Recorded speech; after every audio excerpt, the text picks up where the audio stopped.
Donc parmi les autres nominés pour ce prix Rosine Perrier, il y a avec nous Olivier Blaise. Pardon. Bonjour Olivier. Bonjour. Un roman qui s'appelle Concerto pour la main morte.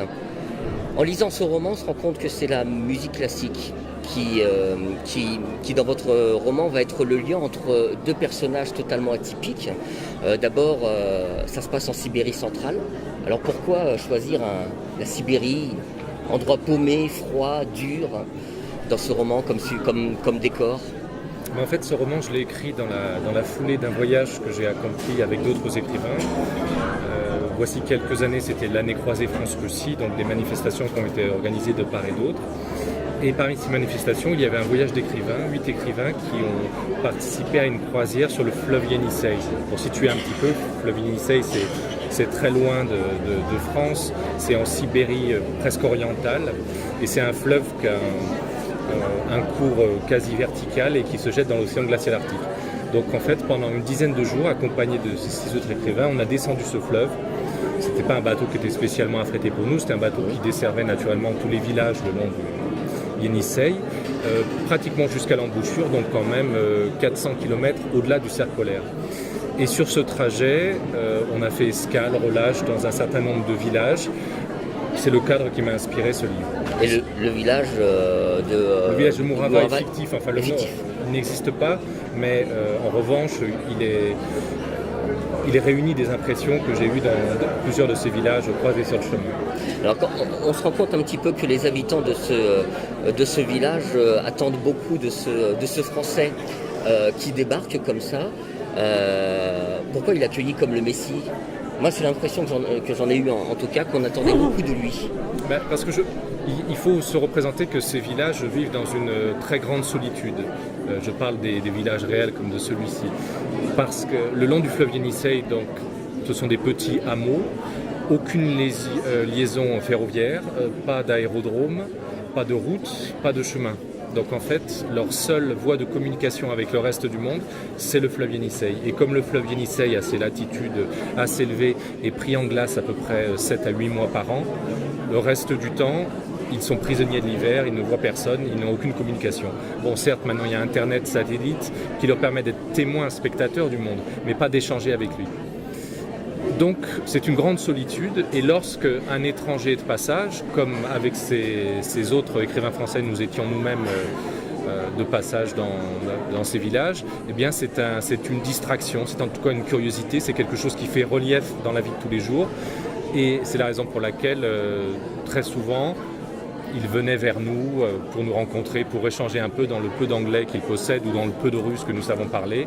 Et c'est ce qui arrive également à mon personnage, un pianiste français donc, qui débarque et qui crée l'événement. Alors justement, c'est qu'on a quand même cette image, en tout cas là-bas dans ce pays, ils ont l'image que le français est riche, les pays de là-bas sont plutôt riches, parce qu'il y a quand même le restaurateur qui déclare qu'il va commander du caviar parce que ces gens ont de l'argent. Ils vont peut-être tomber de haut, non, en voyant le personnage arriver. Oui, comme souvent lorsqu'on s'aventure dans des pays, dans des régions assez isolées, on rencontre des individus qui se font de fausses représentations, une fausse image de vous. Et l'inverse est vrai. J'avais tout un tas de préjugés sur ce que pouvait être un Sibérien vivant au fond de la taïga. Et je me suis aperçu en réalité, je vous confiais il y a un instant qu'il dispose d'Internet et du satellite, c'est quelque chose que je n'aurais pas imaginé, alors qu'il continue de vivre au sein de ces villages, dans des baraques de bois, avec des vieux sidecars qui datent des années 50 et qui rafistolent eux-mêmes.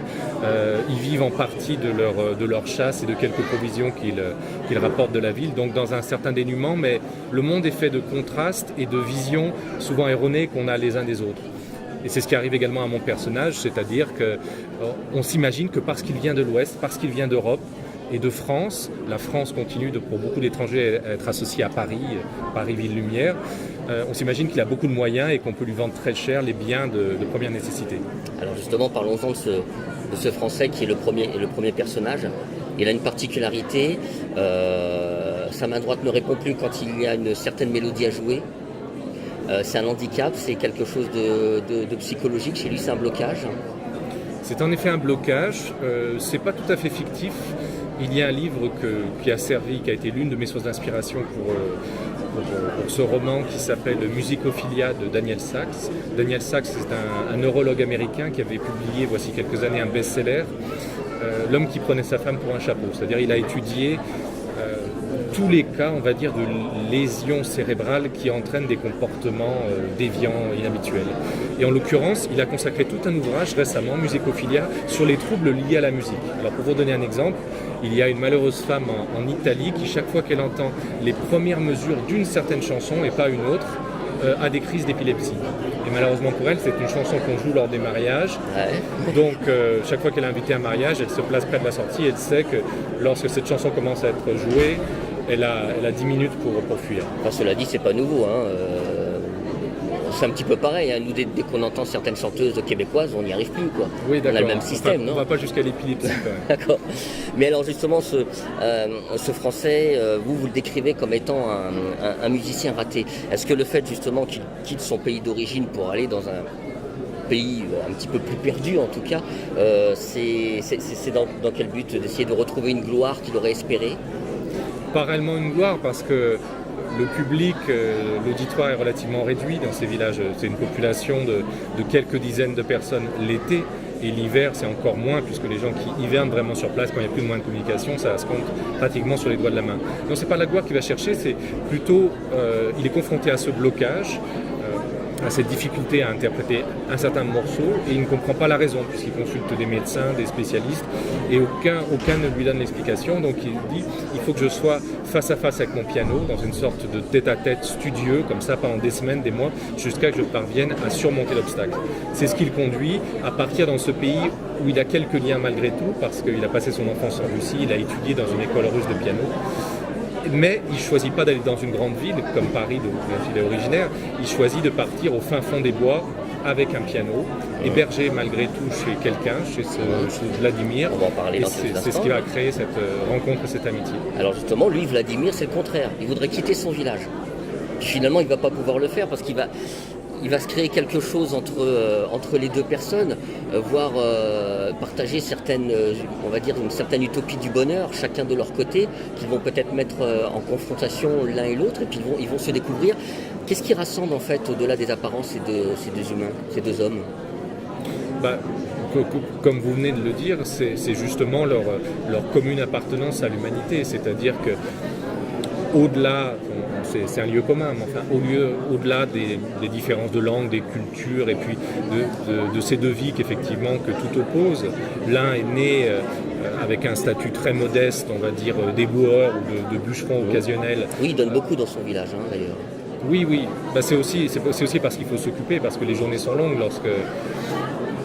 c'est ce qu'on a ressenti nous-mêmes en traversant ces villages-là, c'est qu'il manque de tout type de divertissement.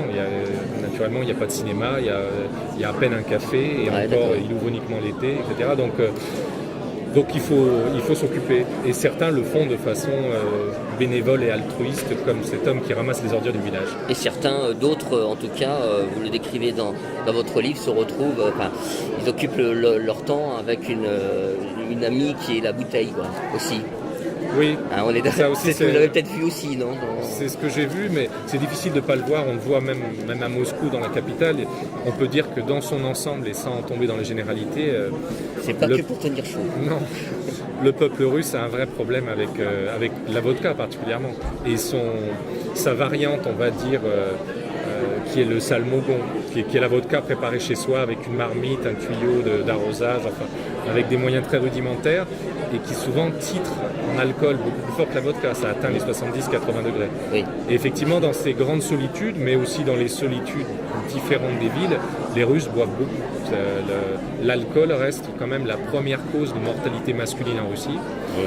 Et c'est aussi l'explication de l'âge relativement peu avancé qu'atteignent les hommes russes en moyenne. C'est-à-dire, c'est moins de 60 ans. C'est comme en France au début du 19e siècle. C'est un contexte délicat, mine de rien. On est dans un petit village perdu, coupé de tout, avec les problèmes que l'on vient de citer. Et ça se passe aussi bien pour les personnages principaux que les personnages secondaires. Et pourtant, dans le résumé de ce livre, moi j'ai lu une phrase qui m'a bien plu, où on dit qu'il nous invite à partager la joie plutôt que la tristesse. Alors est-ce que vous êtes d'accord avec ces arguments ? Et pourquoi ? Parce que j'imagine que vous êtes d'accord. Je suis d'accord parce que c'est une lecture plutôt optimiste du livre, mais c'est pas moi qui ai rédigé ce petit texte au dos du livre, la 4e de couverture. Et effectivement, l'écrivant, je n'avais pas l'impression d'écrire un livre joyeux. Mais depuis, le fait est que j'ai reçu des commentaires de lecteurs et encore hier sur ce salon, quelqu'un est venu me voir. Ah oui, c'est un livre qui met en joie, qui est gai, qui est positif. C'est pas du tout l'impression que j'avais parce que je décris un environnement assez rude, assez pauvre, assez froid. C'est l'hiver russe, des bords du Yenisei, c'est pas très rigolo. Et pourtant, effectivement, malgré cet environnement difficile, quelque chose se passe, une amitié très forte entre ces deux hommes, la magie de la musique aussi, qui est présente dans la vie de tous. C'est le liant de tout le roman, cette musique. C'est vraiment le liant de tout le roman. C'est même un livre qu'on pourrait lire, je pense, en jouant cette musique en fond. Il m'est arrivé de donner des lectures avec entrecoupées de petits concerts, de petits récitals violon-piano où on interprétait des réductions pour ces instruments du concerto de Rachmaninoff et ça marchait très bien. C'est du fait la chaleur qu'il y a humaine entre les deux qui réchauffe finalement. C'est pas... On est dans le froid, mais finalement il y a une certaine flamme qui ressort entre ces deux humains. Oui, que tout oppose. La nature russe est vraiment hostile, il faut l'apercevoir, elle est beaucoup plus fermée que peut l'être la nature des latitudes tempérées comme ici. Ici on peut avoir une image, c'était celle du XVIIIe siècle par exemple, une image assez riante, bucolique, champêtre, vous voyez tous ces adjectifs-là qu'on accole à la nature parce qu'on connaît la douceur d'un pré au printemps couvert de fleurs, puis les fruits qui arrivent à l'automne, etc. Les Russes, ils ont une image beaucoup plus âpre, ils célèbrent la majesté de la nature parce qu'effectivement ils ont des paysages qui sont plus amples, plus larges que les nôtres, mais aussi sa rudesse. Et c'est vrai que lorsqu'on est plongé en pleine Sibérie ou à perte de vue, c'est un paysage monotone de taïga avec toujours les mêmes essences d'arbres, bouleaux, sapin, bouleau, et pas grand-chose d'autre. Si, des ours qui sont une menace, plutôt. On ne peut pas avoir cette image heureuse de la nature. Donc, paradoxalement, ça rend les Russes quelque part beaucoup plus chaleureux, beaucoup plus émotifs que nous le sommes, parce qu'ils ne peuvent pas se projeter leurs sentiments sur la nature.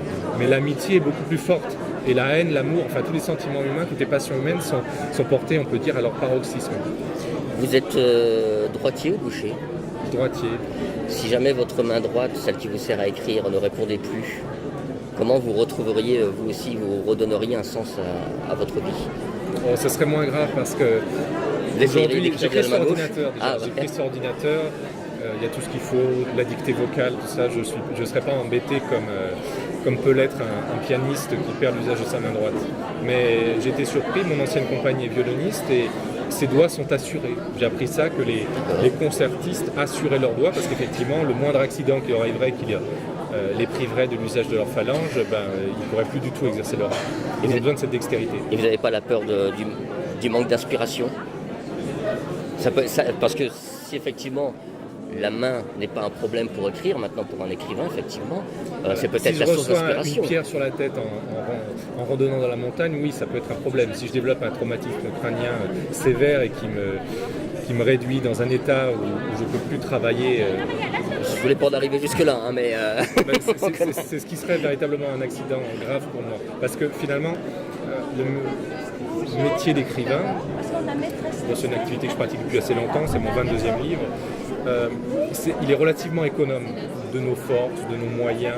C'est la raison pour laquelle il y a des écrivains, même grabataires à 90 ans, qui n'ont plus les moyens de se déplacer et qui continuent à écrire. On a cette chance-là par rapport à un gymnaste dont la carrière est naturellement plus resserrée. Mais bien sûr, tout peut s'arrêter d'un moment à un autre. Donc, totalement. Mais c'est valable pour tout le monde. Eh bien, effectivement, et donc je vous le conseille, ce livre avec une histoire qui se déroule dans des endroits qui sont pas faciles, hein, les conditions, on en a parlé. Ça s'appelle Concerto pour la main morte. C'est aux éditions Albin Michel avec Olivier Blaise. Je vais y arriver aujourd'hui, décidément. Merci beaucoup d'être venu en tout cas. Et puis bon courage pour la suite parce que j'imagine qu'il y a d'autres livres en préparation encore et encore. Toujours. On ne s'arrête pas comme ça, hein, quand on écrit. Merci beaucoup, Olivier. Merci.